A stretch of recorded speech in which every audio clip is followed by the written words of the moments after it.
ایک صاحب پوچھتے ہیں مولانا صاحب ایک حدیث آپ کے سامنے ذکر کرتا ہوں، اس کا ایک حصہ تو بیان ہوتا ہے، ایک ہوتا ہی نہیں۔ حدیث ہے کہ میں علم کا شہر، علی اس کا دروازہ۔ اب اس شہر کی بنیاد عمر، دیوار عثمان، اور پھر حضرت ابوبکر صدیق کا بھی اس میں ذکر ہے۔ یہ حدیث صحیح ہے؟ اگر صحیح ہے تو اس کا ایک حصہ کیوں بیان کیا جاتا ہے؟ وضاحت فرمائیں۔ بہت اچھا کیا سوال میرے ساتھی نے کیا۔ دین میں جو چیزیں خواہ مخواہ داخل کر دی گئی ہیں ان میں یہ بھی ہے کہ انا مدینہ العلم والی باب، میں علم کا شہر والی اس کا دروازہ۔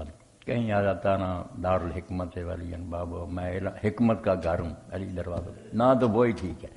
مگر یہ آپ نے جو کہی نا اس سے قدرے اچھی ہے، وہ ضعیف ہے، کمزور ہیں ذرا راوی، مگر آپ نے کہا نا کہ ابوبکر بنیاد ہیں، یہ دیواریں ہیں، وہ چھت ہیں، وہ دروازہ، یہ تو بالکل من گھڑتے دعویٰ ہے، اس کا تو کوئی حق نہیں ہے، اس لیے کیا بیان کرے جائے۔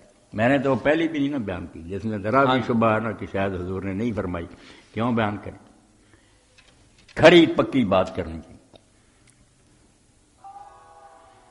ایک صاحب پوچھتے ہیں مولانا صاحب یہ فرمائیں کہ جب حضرت امیر المومنین کے لیے یہ حدیث ہی کافی، زیادہ نہ سنایا کرے، شیعہ سنی یہی سنا دے کر کافی کہ آپ نے فرمایا کہ علی، اور یہ قسم کھا کر حضرت علی علیہ السلام نے سنایا کہ نبی امی نے مجھے یہ بات کہی تھی صلی اللہ علیہ وسلم، اور کہا کہ میں اس اللہ کی قسم اٹھا کر کہتا ہوں جس نے جانوں کو پیدا کیا، جس نے انگوریاں پیدا کی، جس نے صبح کو رات سے نکالا، اس اللہ کی قسم ہے کہ نبی امی علیہ السلام نے مجھے یہ بتایا تھا کہ تجھ سے محبت نہ کرے گا سوائے مومن کی، اور تجھ سے بغض نہ کرے گا سوائے منافق۔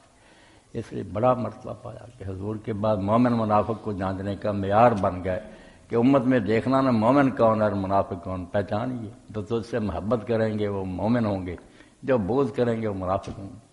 پہلے دور میں تو لوگ ممبر پر لعنت کرتے رہے نا، وہ نامراد تو ختم ہو گیا، مگر اس دور میں بیٹا جو گروہ پیدا ہو گیا اہل حدیث اور جو بنگیم ناسبی، جو امام حسین علیہ السلام کو باغی کہتے ہیں، علی علیہ السلام کو برا کہتے ہیں، کتابوں پر کتابیں لکھ رہے ہیں خلاف سے معاویہ یزید وغیرہ۔